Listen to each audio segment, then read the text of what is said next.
نحمده ونستعينه ونستغفره ونعوذ بالله من شرور أنفسنا ومن سيئات أعمالنا من يهده الله فلا مضل له ومن يضلله فلا هادي له وأشهد أن لا إله إلا الله وحده لا شريك له وأشهد أن محمدا عبده ورسوله أما بعد فقد قال الله تعالى في القرآن الكريم يا أيها الذين آمنوا اتقوا الله حق تقاته ولا تموتن إلا وأنتم مسلمون وقال أيضا يا أيها الذين آمنوا لا تتخذوا اليهود والنصارى أولياء بعضهم أولياء بعض ومن يتولهم منكم فإنه منهم إن الله لا يهدي القوم الظالمين. சர்வ புகழும் புகழ்ச்சியும் எல்லாம் வல்ல அல்லாஹ்வுக்கு சுப்ஹானஹு வ தஆலாவுக்கே, சலாமும் சலவாத்தும் ஸல்லல்லாஹு அலைஹி வஸல்லம் அவர்கள் மீதும் சஹாபாக்கள், தாபீன்கள், தபஅ தாபீன்கள், நல்லோர்கள் எல்லோர் மீதும் என்றென்றும் உண்டாகட்டுமாக. அன்புக்குரிய இஸ்லாமிய சகோதரர்களே, இந்த உலகத்திலேயே இருக்கக்கூடிய மக்களிடத்திலே இஸ்லாமியர்கள் மட்டும் ஒரு தனித்துவமான அமைப்பிலே இருப்பதற்கு காரணம், மற்றைய கொள்கை கோட்பாடுகளில் இருக்கக்கூடிய மக்களை விட எல்லா விடயங்களிலும் தனித்துவமானவர்களாக இஸ்லாமியர்கள் இருப்பதுதான் என்பது ஒரு தெரிந்து கொள்ள வேண்டிய ஒரு முக்கியமான ஒரு விடயம். முஸ்லிம்களுடைய வணக்க வழிபாடுகள், கடவுள் நம்பிக்கை, சடங்குகள், சம்பிரதாயங்கள், சகல விடயங்களை எடுத்தாலும் மற்றவர்களை விட முஸ்லிம்களுடைய இந்த விடயம் ஒரு வித்தியாசமானதாக, ஒரு தனித்துவமானதாக இருப்பதை நாங்கள் காணக்கூடியதாக இருக்கின்றது. நபிகள் பெருமானார் ஸல்லல்லாஹு அலைஹி வஸல்லம் அவர்கள் வாழக்கூடிய அந்த காலகட்டங்களிலே யூத கிறிஸ்தவர்களுக்கு கடுமையாக மாறு செய்யுமாறு பல கட்டளைகளை நபிகள் பெருமானார் ஸல்லல்லாஹு அலைஹி வஸல்லம் அவர்கள் இருந்தார்கள். காரணம், யூத கிறிஸ்தவர்கள் என்பவர்கள் நமக்கு நம்பிக்கை கொண்ட நபிமார்களுடைய கொள்கையை பின்பற்ற வேண்டியவர்கள். ஈசா அலைஹிஸ்ஸலாத்து வஸ்ஸலாம் அவர்களை பின்பற்றியவர்களை கிறிஸ்தவர்கள் என்றும், மூசா அலைஹிஸ்ஸலாத்து வஸ்ஸலாம் அவர்களை பின்பற்றியவர்களை யூதர்கள் என்று நாங்கள் சொல்கின்றோம். அவர்கள் இயேசு, மோசே என்று சொல்வார்கள். அவர்கள் ஏன் எதிரியானார்கள் என்று சொன்னால், அந்த யூத கிறிஸ்தவர்கள் அவர்களுடைய ஏற்பாடுகளிலே, அவர்களுடைய மத கோட்பாடுகளிலே இறுதியாக ஒரு நபி வருவார் என்று எதிர்பார்த்திருந்தார்கள். கடைசி வரைக்கும் நினைக்கவில்லை அந்த நபி நம்முடைய இனம் அல்லாத இன்னொரு இனத்தில் வருவார்கள் என்று. அதனை அவர்களால் ஜீரணிக்க முடியவில்லை. அதனால் உண்மை என்னவென்று தெரிந்தும் எதிர்க்க தொடங்கினார்கள். அந்த எதிர்ப்பு பலமாக இருந்தது. பெருமானார் ஸல்லல்லாஹு அலைஹி வஸல்லம் அவர்கள் அவர்களை எதிரியாகவே எடுக்கச் சொன்னார்கள்.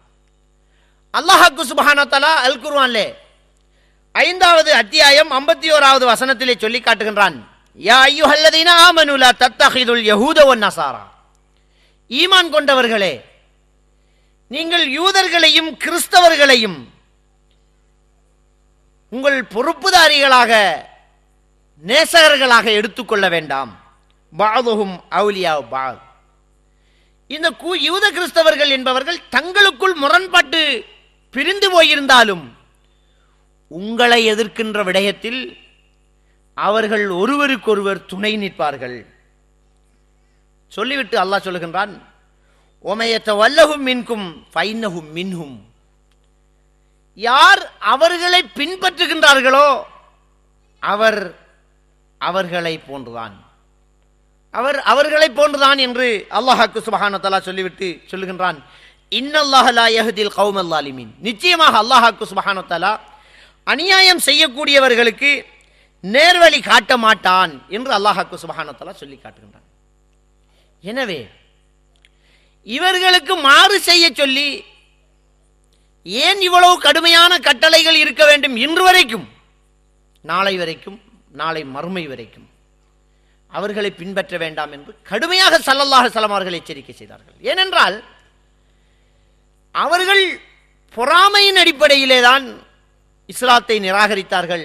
எனவே எல்லா காலகட்டங்களிலும் எங்கேயெல்லாம் நுழைந்து தந்திரம் செய்ய முடியுமோ அங்கெல்லாம் நுழைந்து தந்திரம் செய்து இந்த மக்களை வழிகெடுக்கக்கூடிய மனநிலையில் அவர்கள் வாழ்ந்து கொண்டிருக்கின்றார்கள். பெருமானார் ஸல்லல்லாஹு அலைஹி வஸல்லம் அவர்கள் பல்வேறுபட்ட விடயங்களிலே அவர்களுக்கு மாறு செய்யுமாறு சொல்லிக்கொண்டே இருப்பார்கள்.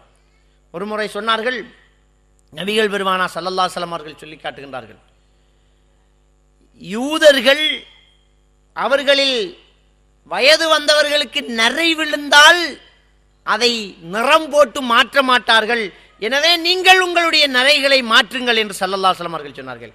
கருப்பை தவிர்ந்து கொள்ள சொன்னார்கள்.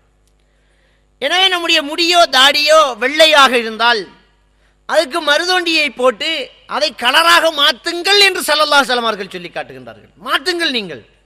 அவர்கள் மாற்ற மாட்டார்கள், அவர்களுக்கு மாறு செய்யுங்கள் என்று சொல்கின்றார்கள். இன்னொரு சந்தர்ப்பத்திலே ஸல்லல்லாஹு அலைஹி வஸல்லம் அவர்கள் சொல்லி காட்டுகின்றார்கள், யூதர்கள் அவர்களுடைய வணக்கத்தை காலணி இல்லாமல் தான் செய்வார்கள், செருப்பு போடாமல் தான் அவர்கள் தொழுகை நடத்துவார்கள். நீங்கள் அவர்களுக்கு மாறு செய்யுங்கள், நீங்கள் செருப்பு அணிந்து கொண்டும் தொழுங்கள் என்று ஸல்லல்லாஹு அலைஹி வஸல்லம் அவர்கள் சொன்னார்கள். இது நம்முடைய ஒரு சிலருக்கு ஒரு புதிய செய்தியாக இருக்கும். நபிகள் நாயகம் ஸல்லல்லாஹு அலைஹி வஸல்லம் அவர்கள் சொன்ன சஹீஹான ஹதீதுகள் இவை. சந்தர்ப்பங்கள் ஏற்படலாம், நாங்கள் மைதானத்திலே தொழக்கூடிய பெருநாள் தொழுகைகள், வேலை செய்யக்கூடிய நேரத்திலே வயலிலே தொழக்கூடிய தொழுகைகள், இவ்வாறு பள்ளிக்குள்ளே தான் சஹாபாக்கள் செருப்போடு தொழுதார்கள். ஆனால் அந்த பள்ளி வெறும் மண் தரையாக இருந்தது. நாம் கூட பள்ளி வாசலே ஜும்மா நேரங்களிலே பள்ளி நிரம்பி வாசல் முற்றம் வீதி என்றெல்லாம் நாங்கள் சப்புகளை நீட்டிக்கொள்வோம். அப்போது தாராளமாக நாம் அடிக்கடி நம்முடைய காலணியோடும் தொழ வேண்டும், யூதர்களுக்கு மாறு செய்ய வேண்டும் என்பதற்காக பெருமானார் ஸல்லல்லாஹு அலைஹி வஸல்லம் அவர்கள் இந்த கட்டளையை விடுக்கின்றார்கள். அவர்களுக்கு மாறு செய்யுங்கள் என்றார்கள். அல்லாஹ் அடிக்கடி குர்ஆனில் சொல்றான், யூத கிறிஸ்தவர்களை பின்பற்ற வேண்டாம், அவர்களை உங்களுடைய நேசகர்களாக எடுத்துக்கொள்ள வேண்டாம், அவர்கள் சூழ்ச்சி செய்வார்கள், சதி செய்வார்கள் என்றெல்லாம் அல்லாஹ்வுக்கு சுப்ஹானஹு வ தஆலா சொல்லிக் கொண்டிருப்பதை நாங்கள் பார்க்கின்றோம். சொன்னார்கள் நபிகள் நாயகம் ஸல்லல்லாஹு அலைஹி வஸல்லம் அவர்கள், யூத கிறிஸ்தவர்கள் அவர்களுடைய மனைவிமார்கள் வீட்டு தூரம் அடைந்தால், மாதவிலக்குள்ளவர்களாக ஆனால் கிட்டவும் எடுக்க மாட்டார்கள், நீங்கள் உங்களுடைய மனைவியை தாம்பத்திய உறவை தவிர சேர்த்துக் கொள்ளுங்கள் என்று ஸல்லல்லாஹு அலைஹி வஸல்லம் அவர்கள் சொல்லி காட்டுகிறார்கள். அவர்களுக்கு மாறு செய்ய சொன்னார்கள். ஆயிஷா ரலியல்லாஹு தஆலா அவர்கள் சொன்னார்கள், என்னுடைய கணவர் நபிகள் பெருமானார் ஸல்லல்லாஹு அலைஹி வஸல்லம் அவர்கள் நான் மாதவிலக்குள்ள நிலையிலே என்னுடைய மடியிலே தூங்கிக் கொண்டு குர்ஆன் ஓதுவார்கள் என்று அன்னை அவர்கள் சொல்லி காட்டுகின்றார்கள். அவர்களுக்கு மாறு செய்து முற்றிலும் முரணாக, மாதவிலக்குள்ள பெண் என்றால் தூக்கி தூரம் வைக்காமல் மடியிலே தூங்கிக் கொண்டு அல்லாஹ்வுடைய ஒரு தூதர் குர்ஆன் ஓதுகின்றார் ஸல்லல்லாஹு அலைஹி வஸல்லம். சகனிலே சாப்பிட்டு கொண்டிருப்போம், நான் மாதவிலக்குள்ள பெண்ணாக இருப்பேன், ஒரு எலும்பு துண்டை எடுத்து கடித்து விட்டு வைப்பேன், நபிகள் நாயகம் ஸல்லல்லாஹு அலைஹி வஸல்லம் அவர்கள் அந்த எலும்பு துண்டை எடுத்து நான் எந்த இடத்தில் வாய் வைத்து கடித்தேனோ அந்த இடத்திலே நபி அவர்கள் வாய் வைத்து கடிப்பார்கள் என்று ஸல்லல்லாஹு அலைஹி வஸல்லம் அவர்களை பற்றி ஆயிஷா ரலியல்லாஹு தஆலா அவர்கள் சொல்லி காட்டுகின்றார்கள். அந்த அளவுக்கு அவர்களுக்கு மாறு செய்து வாழ்ந்து காட்டினார்கள். இதிலே நாங்கள் கவனிக்கக்கூடிய விடயம், இந்த யூதர்கள் தந்திரம் செய்து எப்படியாவது நாம் நபி அவர்களுக்கு மாறு செய்ய வேண்டும், நபி அவர்களை நிராகரிக்க வேண்டும், நபி அவர்களுடைய போதனைகளை நாங்கள் தூக்கி வீச வேண்டும் என்பதிலே கவனமாக இருப்பார்கள். அதனால் அவர்களிலே அரபு பாஷையிலே பாண்டித்யம் பெற்றவர்கள் இருக்கின்றார்கள். யூதர்களின் சில அரபு இலக்கண புத்தகங்களைத்தான் இன்றைக்கு முஸ்லிம் அறிஞர்கள் வைத்துக்கொண்டு இலக்கணத்தை சரிபார்ப்பார்கள். டிக்ஷனரி என்று சொல்வோம் இல்லையா, டிக்ஷனரிகளிலே அரபு சொல்லுக்கு அர்த்தம் தேடுவதற்கு யூதர்களுடைய புத்தகங்களை நாடக்கூடிய ஒரு நிலை. அன்புக்குரிய இஸ்லாமிய சகோதரர்களே, நபி அவர்களுடைய போதனைகளை தெளிவாக ஆய்வு செய்து அதற்கு எதிராக சஜஷன் கொடுக்கக்கூடியவர்களாக இந்த யூதர்கள் மாறுகின்றார்கள். பெருமானார் ஸல்லல்லாஹு அலைஹி வஸல்லம் அவர்கள் எதை தடுத்தார்களோ அதை இவர்கள் எடுக்க வேண்டும், அதற்கு உலகமயமாக்கலை கையாண்டார்கள். உலகமயமாக்கலினூடாக நாகரிகம் என்ற பெயரிலே ஆதிக்கம் செலுத்தி ஸல்லல்லாஹு அலைஹி வஸல்லம் அவர்களை மாறு செய்யக்கூடிய முஸ்லிம் சமூகங்களாக நம்மை மாற்றுவதற்கு கரும்பாடுபட்டார்கள். அதிலே ஒரு சில விஷயங்களை நாங்கள் பார்க்கலாம். பெருமானார் ஸல்லல்லாஹு அலைஹி வஸல்லம் அவர்கள் உங்களுடைய முடியின் ஒரு பகுதியை சிரைத்து மறுபகுதியை வைக்க வேண்டாம் என்று ஸல்லல்லாஹு அலைஹி வஸல்லம் அவர்கள் தடுத்தார்கள். முடியின் ஒரு பகுதியை சிரைத்து மறுபகுதியை பெருசாக வைக்க வேண்டாம். இது ஸல்லல்லாஹு அலைஹி வஸல்லம் அவர்களுடைய தடை. இதை படித்தார்கள். முஸ்லிம்கள் நபி அவர்களுக்கு மாறு செய்ய வேண்டும். கெப் கட் ஃபேஷனை கொண்டு வந்தார். ஒரு பக்கத்தை சிரைச்சி ஒரு பக்கத்தை வச்சார். உண்மையிலேயே ஒரு நடுநிலையில் இருந்து சாதாரணமாக பார்த்தா அது ஒரு அசிங்கம், அழகே இல்லை. எப்படி இருக்குது அது சிந்திச்சு பாரு. வளைச்சி அப்படியே வலிச்சு போட்டு நடுவில் மட்டும் முடிய வச்ச உடனே தூரத்து பார்வைக்கு மொட்டை தலைக்கு கருத்த தொப்பி போட்ட மாதிரி இருக்கும். அது அசிங்கம். அந்த அசிங்கத்தை அவன் ஏன் செய்யறான்னு சொன்னா, இன்னைக்கு அவனை தானே நாங்கள் பின்பற்றோம். அவன் ஸ்டார், அவன் ஒரு பொப்பிசை பாடகர், அவன் கிரிக்கெட் பிளேயர், அவன் ஃபுட்பால் பிளேயர், அவன் ஒரு நடிகர். அவனுக்கு அசிங்கத்தை பற்றி பிரச்சனை இல்லை. எதை நபி தடுத்தாங்களோ அதை செஞ்சுக்கிட்டு வருவான். நம்மடாக்கள வேலை என்னன்னு சொன்னா, அவன் செஞ்ச அது ஃபேஷன், அவன் என்னத்தை செஞ்சாலும் அது ஃபேஷன் தான். நபிகள் நாயகம் ஸல்லல்லாஹு அலைஹி வஸல்லம் அவர்கள் சொன்னார்கள், புகாரியில் வரக்கூடிய ஒரு ஹதீஸ், உங்களுக்கு முன்னால் இருந்த மக்களுடைய வழிமுறையை நீங்கள் திடனாக பின்பற்றுவீர்கள், சாணுக்கு சான் பின்பற்றுவீர்கள், முள்ளத்துக்கு மூலம் பின்பற்றுவீர்கள். அவர்கள் ஒரு உடும்பு பந்தில் நுழைந்தால் நீங்களும் நுழைய முற்படுவீர்கள் என்று ஸல்லல்லாஹு அலைஹி வஸல்லம் அவர்கள் சொல்லி காட்டினார்கள். சஹாபாக்கள் கேட்டார்கள், யா ரசூலல்லாஹ், யூத கிறிஸ்தவர்களையா நாடி சொல்கின்றீர்கள் என்று கேட்டார்கள். ஸல்லல்லாஹு அலைஹி வஸல்லம் அவர்கள் பதில் சொன்னார்கள், வேறு யார் இருக்கின்றார்கள், அவர்களைத்தான் சொல்கின்றனர். இன்றைக்கும் அது அப்படியே இருக்கின்றது. ஒரு உடம்பு பந்திலே ஒரு பெரிய மனிதன் நுழைவது என்பது சாதாரண விஷயம் அல்ல. அவன் நுழைந்தால் அதுதான் உங்களுக்கு பெரிது. நானும் நுழைய வேண்டும், நீங்களும் முயற்சி செய்வீர்கள், நுழைய பார்ப்பீர்கள்.